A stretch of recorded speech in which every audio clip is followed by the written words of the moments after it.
Chapter 5. Pot Licker. Pot Licker loves licking pots. He doesn't care what shape or size, hot or cold, just as long as they are full of the tastiest food. That would explain why he is a rather plump little fellow. He's also a little imp, forever playing pranks around the cave. He is the 5th Yuletide Lad to be woken, just 9 days before Christmas. Ogress creeps over to her sleeping Pot Licker, ready with her wet dishcloth. But before she can say, "Slap me with a smelly dishcloth," Pot Licker is up and ready to go. He even has his cap on. "I can't wait to see what the villagers have left for our Christmas table this year," says Pot Licker, excited. Ogress is delighted by his enthusiasm as she fills his sack full of magic potatoes.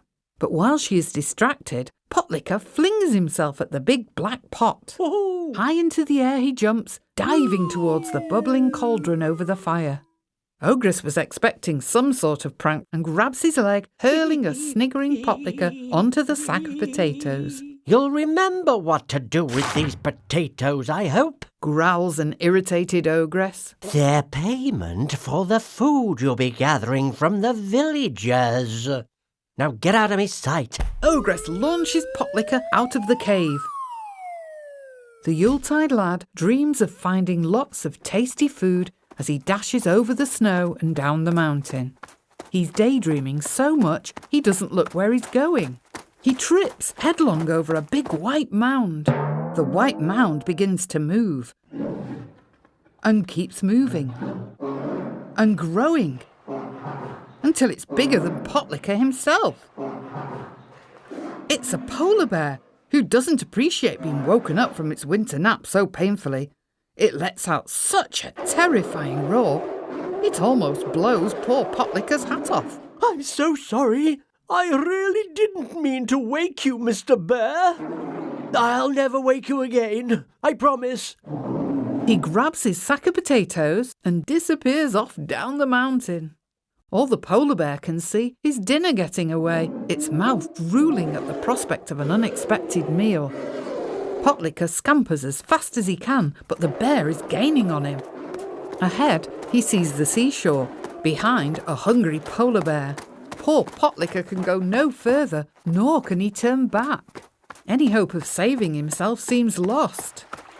Then he spies a sleeping fishing boat in the bay, gently bobbing up and down in the waves. If only he can get to the boat, he'll be safe. The bear is almost upon him as he leaps into the sea. Now, normally you would expect a splash when you jump into the water, but Pot Licker hears no splash. He looks down amazed, for he has landed on something solid. It's a seal's head. Not only one seal, but dozens as far as the eye can see. The pod of seal stretches from the icy shoreline as far out as the fishing boat. "What luck! I can use these seals' heads as stepping stones to the fishing boat and safety." Pot Licker skips from seal head to seal head, leaving an angry and famished polar bear on the shore, unable to follow.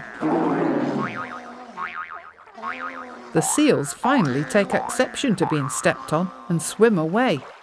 As he falls headlong towards the water, a curious walrus raises its enormous head from the depths. He's not keen on a Yuletide Lad landing on his head. With one great swish of his tail, he catapults Pot Licker into the air and onto the deck of the sleeping fishing boat. Bouncing and rolling across the deck, a helpless Pot Licker bursts through a cabin door and down to the lower deck, ending up in a dishevelled heap on the floor of the ship's galley. He is surrounded by pots and pots of mouth-watering food left over from supper. Pot Licker can't wait and licks the contents of at least 3 pots before deciding to take the rest home for the Christmas table. Tying the remaining pots together, Pot Licker leaps overboard with his bounty, using the largest pot as a little dinghy to paddle ashore in. Safely back on dry land and with no sign of the hungry polar bear, Pot Licker runs off through the village, placing the magic potatoes in all the children's shoes with the pots tied around his waist. "This is going to be the best Christmas feast ever." He can't wait to tell of his adventures. But on his arrival at the campfire, they tell him of Stumpy's disappearance and how something awful may have happened to him. Hobbler, Gully Slinker, Spoon Licker and Pot Licker sit dejected around the campfire. Suddenly, Pot Licker gets a terrible thought. Oh no! Is this possible? Could our dear Stumpy have been eaten by my hungry polar bear? Oh! Horrified, the Yuletide lads look from one to the other. Moon is sad too, as he quietly glides through the night sky.